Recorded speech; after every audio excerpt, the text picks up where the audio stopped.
Hello again, everyone. This is Gilmer, and this is going to be my Let's Play of Civil War II. This is an AJOG game.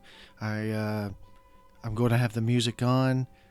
Please let me know in the comments if the music is too loud and you cannot hear me talking.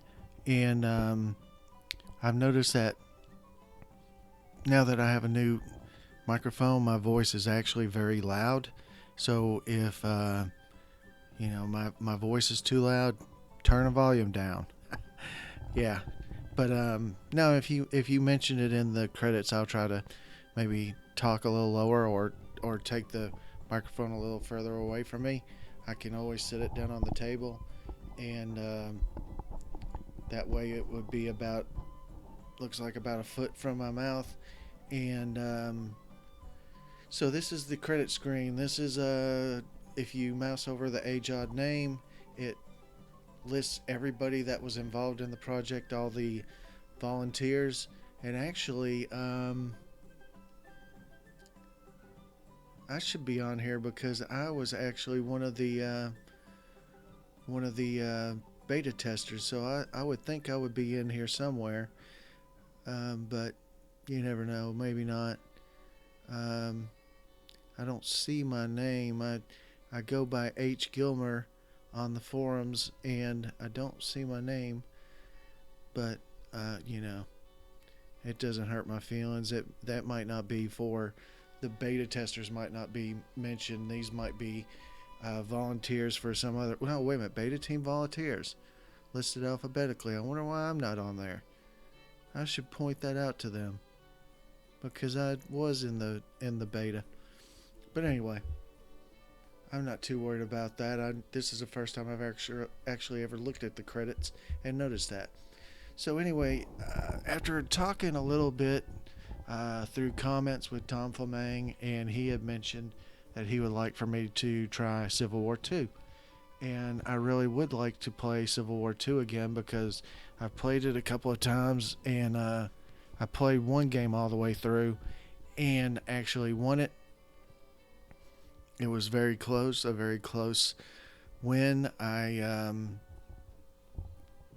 was fortunate in a couple of ways, and one of them was I was able to trap the not the civil, but the South's armies in the city of Cairo, and was able to, and not in a gamey way either. It was not in a gamey way. It was using the actual abilities of certain forces and blocking them on the river with my boats from them leaving the city, and actually destroyed a complete army of theirs. And from that point on, the West was completely mine. I rolled right through just about all the forts and all the territories up and down the Mississippi, and it was a very satisfying win because I don't think I had ever actually won.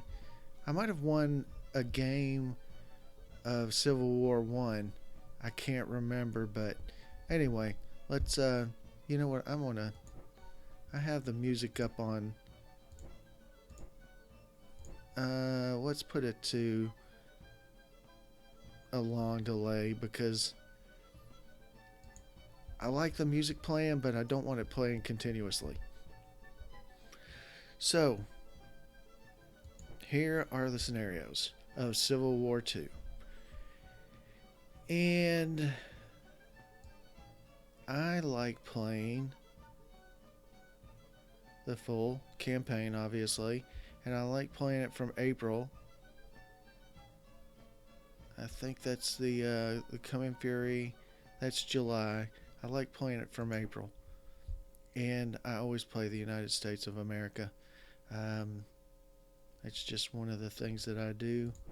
I don't really like playing the South, and part of the reason of that is because I actually I had no ancestors fighting this war, and I just like the North better. It's as simple as that. I live in the South, but I like the North better. I was born in the North, and I'm the son of the grandson of immigrants, and so none that I know of participated in the American Civil War. So I, really am free to choose whatever side I want to choose. And my family's never discussed it or any of that, and we never really had a reason to. So anyway, I like the United States of America. I like Abraham Lincoln, and so that's this. Wait a minute. Before I do that, let's back up, and let's go into options. Okay, let's go through these options. Music, I have it on long delay. That means it won't play as much. Language is going to be English. Regroup armies.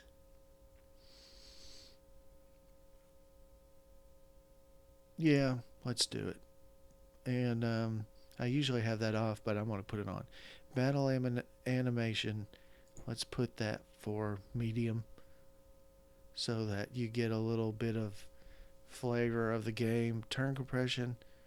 No. Alternate buttons.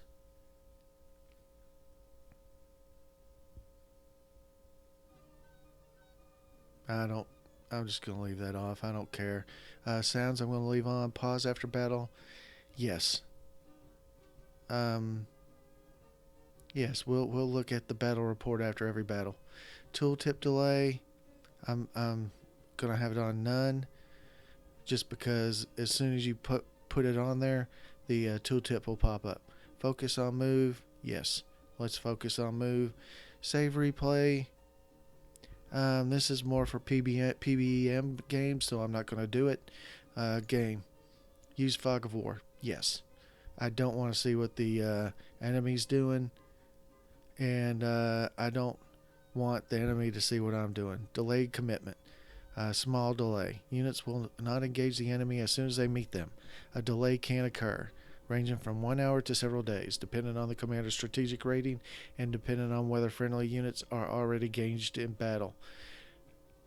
I would think historically there were small delays sometimes in battles, just because you're marching up. You a lot of times, you can't just immediately jump into the battle and start going at it. I might be wrong on that. I don't know. Foreign entry. I'm just going to leave that on normal.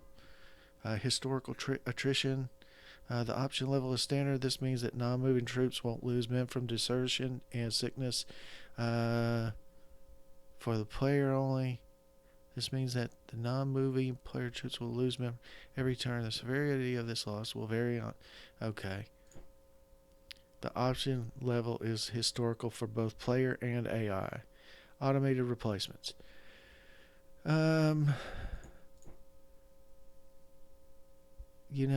don't really know if I like this or not. I usually play with automated replacements, but I don't know. I'm going to leave it on semi-automated. The battle planner. Let's turn that on. Activation rule.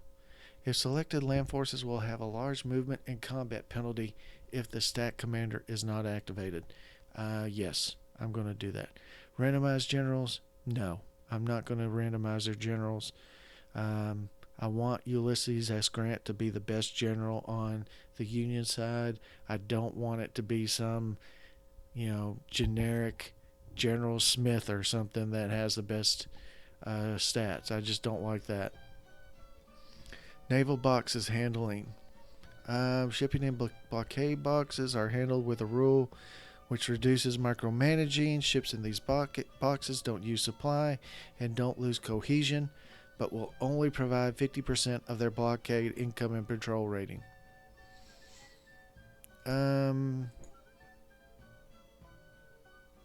I won't go full on that, but I will do it some, just because I don't really.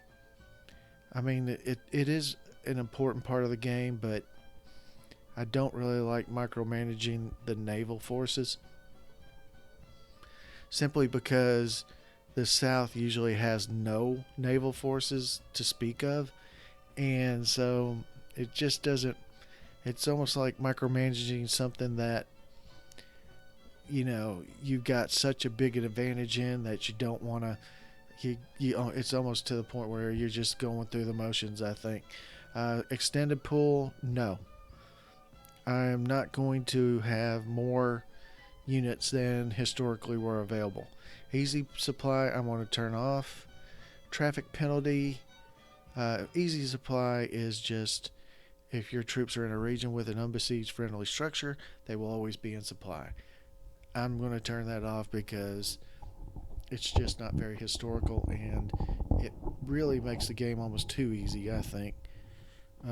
I need to think a little bit about supply. Supply. Traffic penalty. If active, then moving too many units in a given region within the same turn will provoke a traffic slowdown. The penalty can be set to low, medium, or high depending of the cursor position. What this means is if you have several formations going through the same region on the same turn, the ones that are coming through the last will go slower, will move slower because of traffic. Or probably it might be all of them moving through might be slower because of traffic, but whatever it is, it'll slow you down. So I'm going to have that turned on somewhat, but I'm not going to make it too overbearing. AI, active AI, yes. Activate AI, yes. AI ranking. Current difficulty level is Sergeant. AI on Lieutenant has some advantages. Their units move slightly faster, and they recover cohesion moderately better. The AI has a reduced maximum stack penalty, but no combat bonus is given.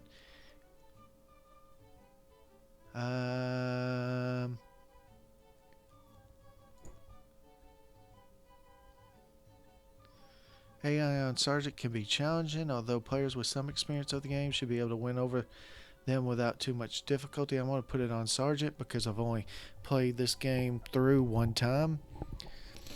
So I'm not going to say I'm that great at this game, so I'm not going to I don't think it would benefit you or me to have me completely destroyed by the AI on every turn. Use all behaviors, yes. Activation bonus. This gives the AI a +1 activation roll. I think that's good enough. AI detect. This gives a bonus in detection points for the AI. It's a low bonus, but it is a bonus, and it's recommended to play with a low bonus for the AI. Aggressiveness. The current AI aggressiveness is low. Click to change it to normal. AI on low aggressiveness can miss some opportunities against a weak opponent.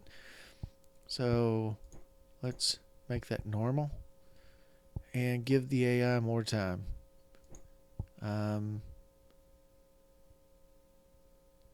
That was off. It should have been on. Click on. Yeah, give them more time to figure out what they're doing because they need the help. System, error logging, memory usage, max. No. No winter map. That's off because I like the winter map. Auto save turns. Yes, 12 turns will be saved automatically. I hope I don't have any crash to desktops. I'm knocking on wood as I say that, so I'm hoping we will not have any issues with crash to desktop. Textures initialized, yes. Smaller fonts, no, because I've had people say that they have trouble reading the fonts even with the larger fonts. So, and then scripts. I don't know if I've ever seen any of these games that had scripts in here that I think they would be player generated, and I've never seen any scripts in any of these games under this tab, so yeah, that's not going to happen. I don't have any. We're going to do new. Like I said, I want to play the full campaign. It has complexity of 5 stars. As the Union player, you have 3 objectives. First, in the east, you must destroy the Confederate army and begin your advance on Richmond. Second, in the west, you must use your land and riverine forces to capture Forts Henry and Donelson and consolidate your hold on Kentucky and Missouri. Only then you can begin your operations to control the Mississippi River. Third, you must begin your naval campaign against the South by capturing or blockading southern ports. As the Confederate player in the East, you must decisively defeat the Union armies before you are eventually overwhelmed by the superior manpower and materiel of the North, as well as protect the South from invasion by land and sea. In the West, you must undertake operations to control the border states of Missouri and Kentucky, as well as maintain your control over the Mississippi River. I'm playing as the United States of America. The Union player wins if he breaks the Confederate morale at any moment. Control of Memphis, Nashville, Richmond, and New Orleans can achieve this result. And I think that's how I won the first game that I played. I captured New Orleans, I captured Nashville, and I captured Memphis. And then in the final moments of the game, I started doing almost frontal assaults on Richmond to actually take it. And eventually, because of the superior number of troops, I did take it and ended up winning the game. So let's click play and see what we've got. Okay. Now,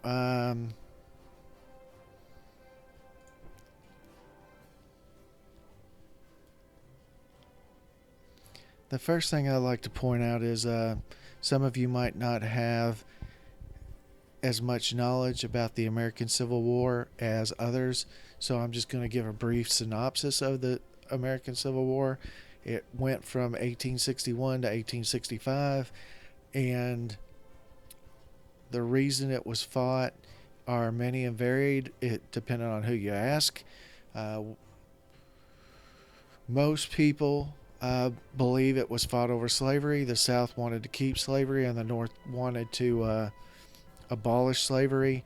It was a little bit more complicated than that from the South's perspective. They wanted the ability to make any decisions that they supposedly were given.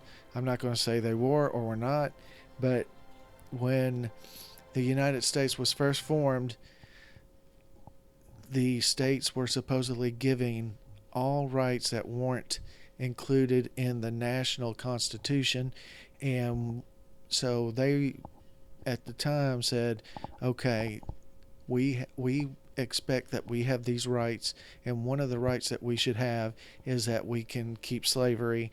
And so when you hear the term states' rights, that's what they're talking about. And why is this music playing so often? It's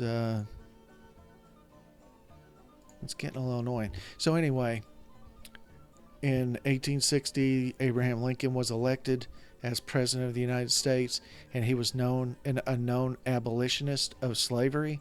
He wanted to do away with slavery, and the South had pretty much promised that if he was elected, that they would secede from the United States, the Union, and form their own country.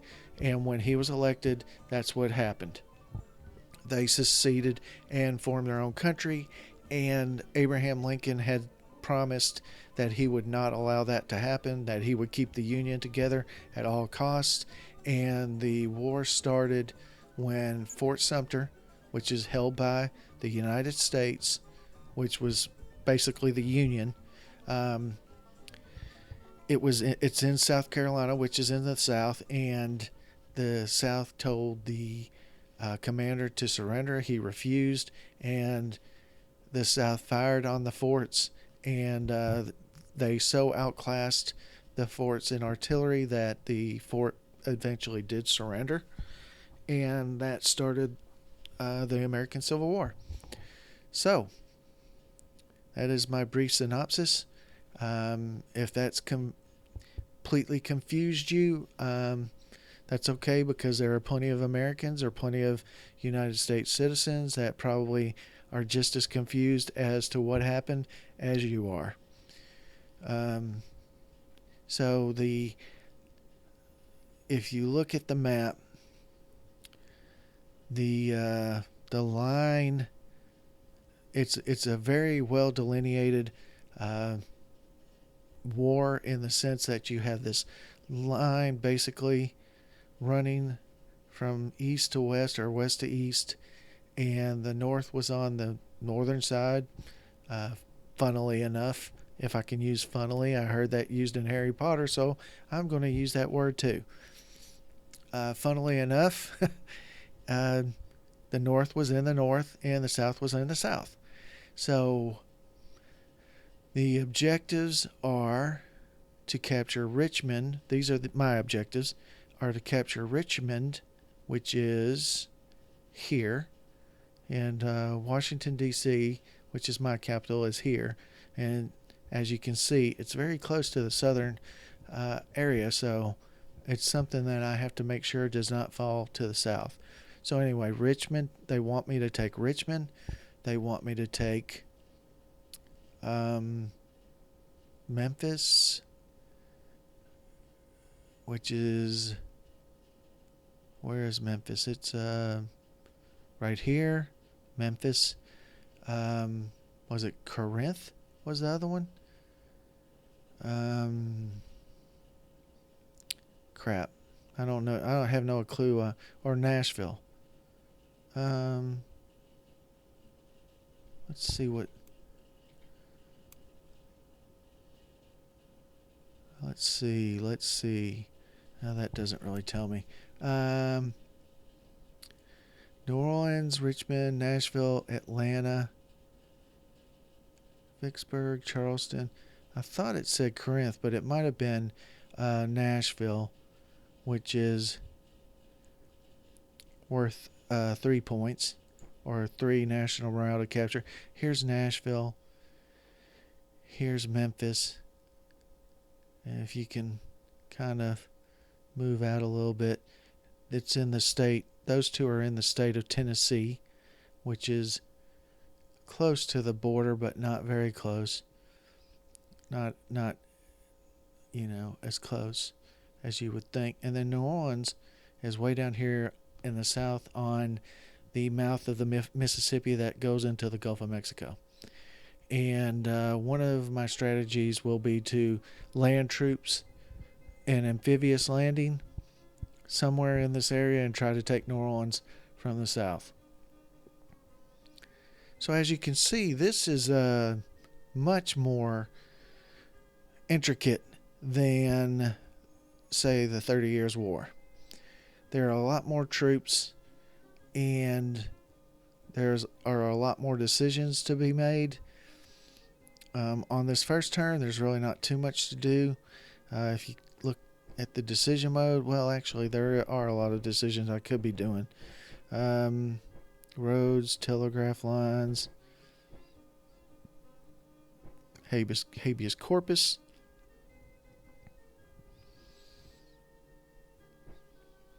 What's our loyalty here? I don't know. This was one of the new things that they added when they did the second version of Civil War, and to be honest, I don't know how effective a lot of this is. Develop territory. I don't know. Because it costs money to do it. And it costs all these things. I don't necessarily know that it's actually worth the cost. Click on the strategic atlas. Let's see, forces. Oops. If you do F1, you get the forces. F2 is the production screen and the replacement screen. It's very similar to 30 Years' War in that sense. If you capture artillery units, they're listed under here so that you can buy replacements for them. And then if you order up any units, they're listed up here, and they tell you how many turns before they are actually placed on the map. There's some historical options available at certain points. The Treasury, Department of the Treasury, One of the decisions is move capital to New York City. As I said, my capital, Washington, is very close to the battle lines, and it's very much in danger of being captured if I don't protect it very well. Second one is print paper money, and we would get $800,000, and inflation would increase by 4%. Issue war bonds, cost me 25 victory points, and it reduces inflation by 1%, and I get $800,000. And the fourth one is raise $800,000. It's raise taxes at the cost of 2 national morale, and inflation would go down by 1%. But see, my national morale is already down to 85. I don't want to make it go down too much further. So the next is interior, nothing there. Government, declare complete blockade. There's a chance that foreign intervention might increase or decrease. In foreign intervention, that random gamer explained it in his Let's Play, and what that means is that if foreign intervention gets to a certain level, the British will come in on the war on the south side. That didn't happen historically, but supposedly there was a chance that if the South had done very well and certain things had happened, the British would have come in on their side and helped them out. But that's offer trade concessions, economic gain at the expense of victory points and morale. Foreign entry is slightly decreasing -5. Offer territorial concessions. This is almost very drastic. It cost you 10,000, cost you 7 national morale. That's huge, and 100 victory points. So I don't think I'm going to choose that. Map. I don't know what this map really does. All it does is kind of show you where the units are, but it doesn't really.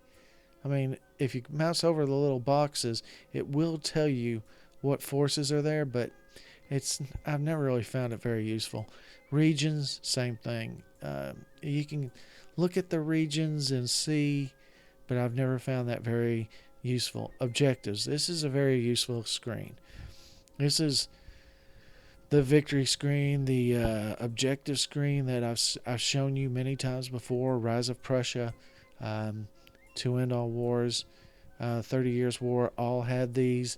And as I mentioned in all of my Let's Plays, if you put the Union or the United States down here, they would be 100-100, because we're baseline 100. We're at 100%. And so Great Britain's combat power, land combat power, is 233% of my power. So they have 233% of the strength that I have for land. And naval power, they have 236%. So if I were to get into a direct combat with Great Britain and they were able to bring to bear all of their forces, that would go very poorly for me. France, their land combat is only 25% of my forces, and their naval power is 128% of my forces. As you can see, the Confederacy is at 37% land power of my forces and 11% naval power.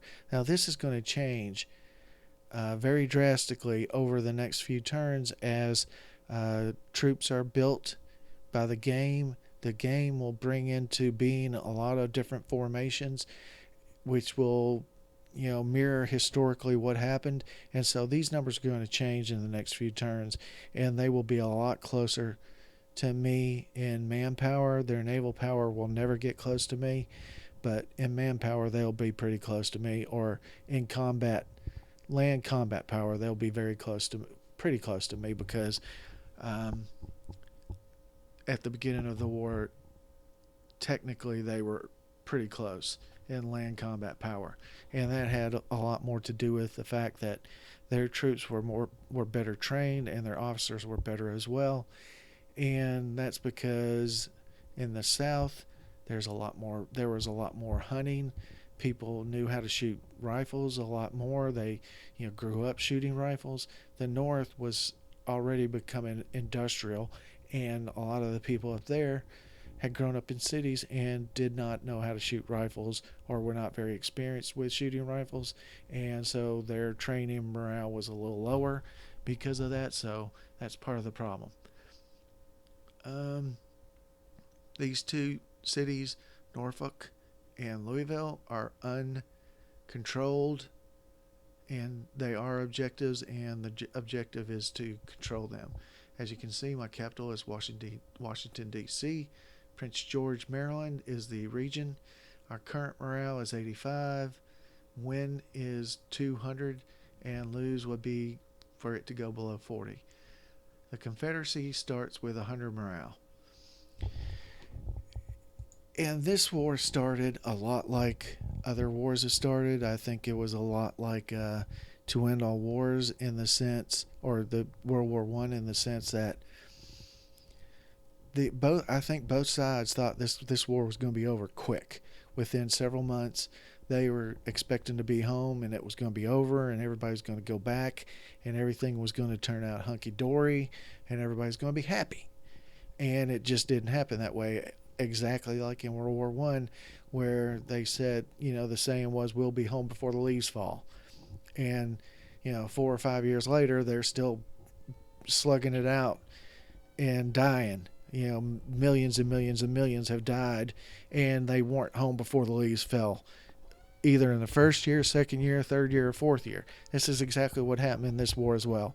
They thought they would be done. The South thought they would lick, that they're in Southern vernacular. They thought they would lick the North, and they'd be home in a couple of months, and it didn't quite happen that way. The first couple of battles, the South did win, and the North realized after the first 2 or 3 battles that this was going to be a lot tougher than they thought it was going to be. And so, it gradually dawned on everybody that this was going to be a very bloody conflict, and we're still fighting it. It's still in our consciousness. We still are our conscience or whatever. We're still fighting this battle. If you got people in the South still saying things like the South will rise again, and they call it the war between the states instead of the Civil War, and so it's just one of those things that people they still ride around and fly the Confederate flag, and it's just one of those things that people are still the South mostly. The people in the North, when I lived in the North, people didn't talk about Civil War, but in the South, that they talk about it almost every day. On message forums, it's almost daily somebody says something about, brings up the Civil War, and then they argue about what the war was over, states' rights / slavery, and it's just it can be tiresome at times. But I understand that it's a very painful memory for people, even though the people living today didn't participate. Obviously, it's over 150 years ago or so, but it's still painful to people. They had relatives that they know fought in the war, and some of them know that their relatives died in the war. So it's still a very sore subject with a lot of people. So anyway, this turn is, I'm probably going to bring this episode to a close. This is more of an introductory turn, and as you can see on the first turn, there are really not many troops to do anything with. As I mentioned before, the keyboard shortcuts for moving around to units is E and R. Well, now it's not working.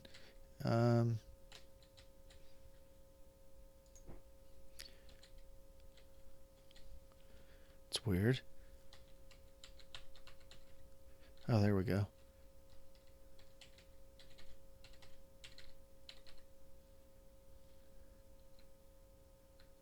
Okay, W will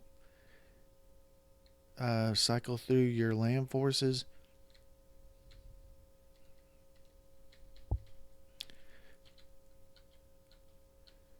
Q and W, and then, oops, I didn't mean to do that.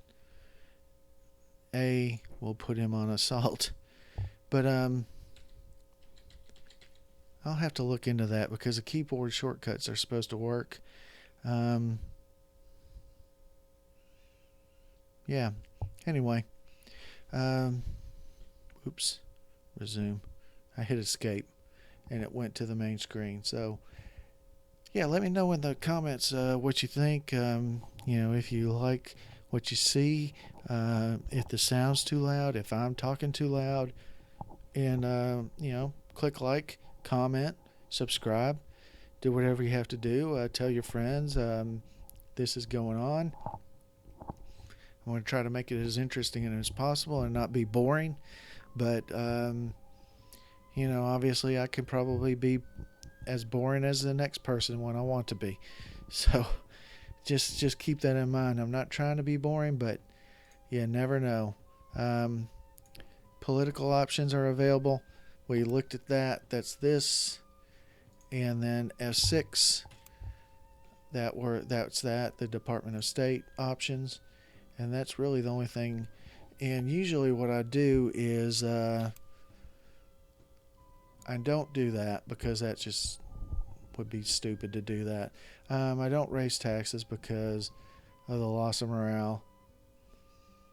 Wait a minute. Minus 2 morale.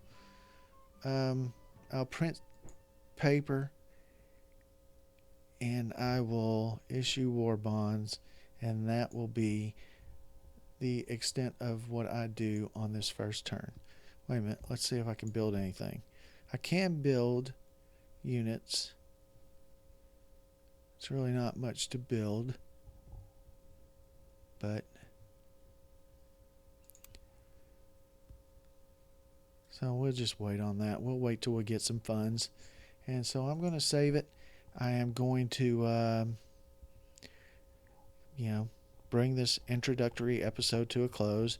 And I hope to see you next time. Thanks for watching.